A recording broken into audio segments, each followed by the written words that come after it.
Coming to question number 7th, it says if cot theta is equal to 7/8, evaluate 1 plus sin theta into 1 minus sin theta upon 1 plus cos theta into 1 minus cos theta. बेटा ये आपको पता है cot theta जो ratio होता है वो होगा बेस और परपेंडिकुलर में. तो we can find that hypotenuse is, तो पहले आप क्या लोगे, let perpendicular is equal to 7k and base perpendicular is equal to 8k and base is equal to 7k.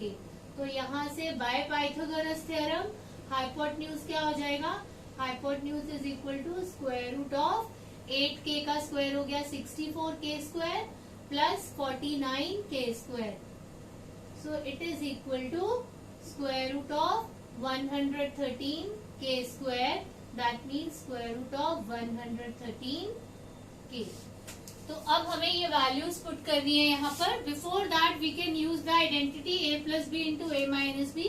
So it is 1 minus sine square theta a square minus b square upon 1 minus cos square a plus b into a minus b क्या होता है, a square minus b square. Now we are going to put the value of sine theta and cos theta.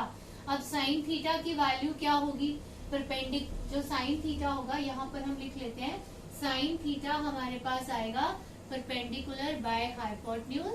तो उसके हिसाब से ये क्या आया, परपेंडिकुलर था 8k by hypotenuse root 113k. तो k कट गया. तो यहाँ पर आप क्या लिखोगे, 8 बाय स्क्वायर रूट ऑफ 113 का स्क्वायर बाय 1 माइनस कॉस क्या हो जाएगा आपके पास, सिमिलरली कॉस क्या हो जाएगा, बेस बाय हाइपोटेन्यूज. तो बेस क्या है 7, तो 7 बाय रूट 113 आ जाएगा आपके पास.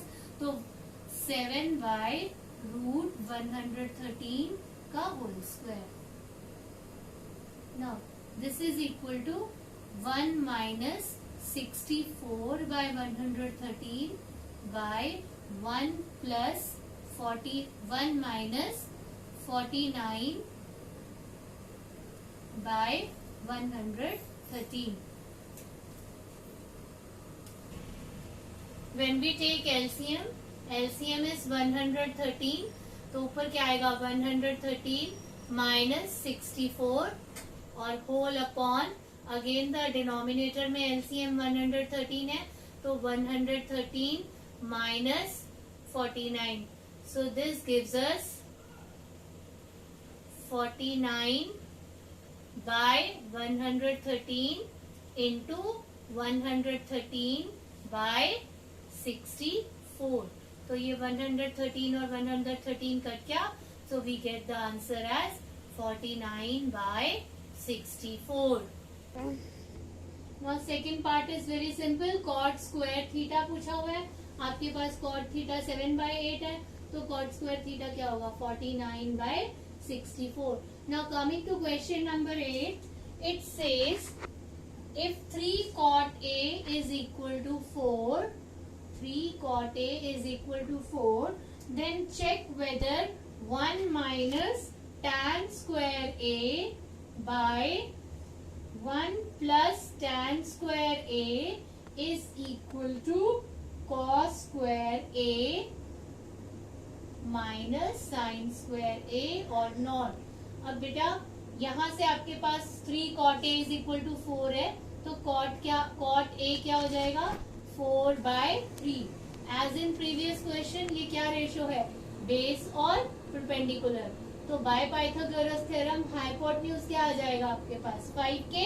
तो वैल्यूज पुट करोगे आप, पहले LHS कैलकुलेट करोगे, इसमें 1 माइनस tan A का स्क्वायर करके वैल्यूज पुट करोगे, कैलकुलेट करोगे, फिर आप RHS कैलकुलेट करोगे और आप बताओगे whether LHS is equal to RHS or not. Now coming to question number 9, 7.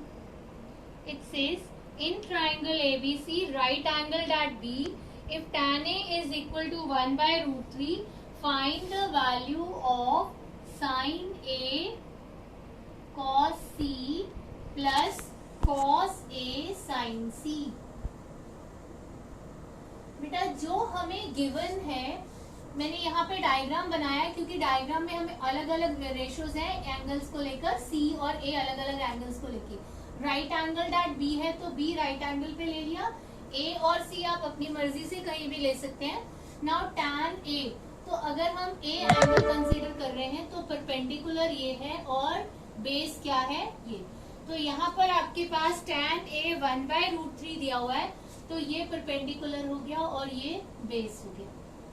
तो आप यहाँ पर लिख सकते हैं let BC is equal to 1 and AB is equal to √3।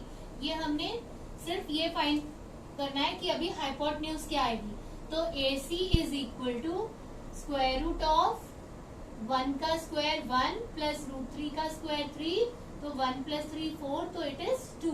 अब हमारे पास तीनों वैल्यूज हैं, BC हमारे पास हो गई 1 और AB हो गई √3 के, और BC 1 के और AC जो है वो 2 के, मैं K के साथ ही लिख देती हूँ। बट जब आप इसमें वैल्यूज पुट करोगे तो आप एंगल्स देखते हुए पुट करोगे। जो साइन A है एंगल के A के हिसाब से परपेंडिकुलर है BC by hypotenuse AC। cos C, जब हम cos C देख रहे हैं, जब हम एंगल C देख रहे हैं तो cos बेस बाय हाइपोटेन्यूज है, तो base BC by AC hypotenuse, plus cos A, जब हम cos A ये देख रहे हैं तो बेस क्या है AB, तो AB by hypotenuse AC, into sine C, अगर साइन C है तो परपेंडिकुलर क्या है AB, तो AB बाय AC। ये चीज आपने ध्यान रखनी है कि एंगल को देखते हुए अपने साइड्स को लेना है। सो नाउ BC आपके पास क्या था 1, जब हम K कैंसिल हो जाएगा तो मैं केवल 1/√3 लिख रही हूँ, इंटू 1/, बेटा AC आपके पास है 2, 1/2 इंटू 1/2, प्लस AB क्या है √3/2 इंटू √3/2, तो ये आपके पास क्या आया 1/4 plus 3/4 which is equal to 4/4 which is equal to 1. So you will do it second part yourself. Complete the second part.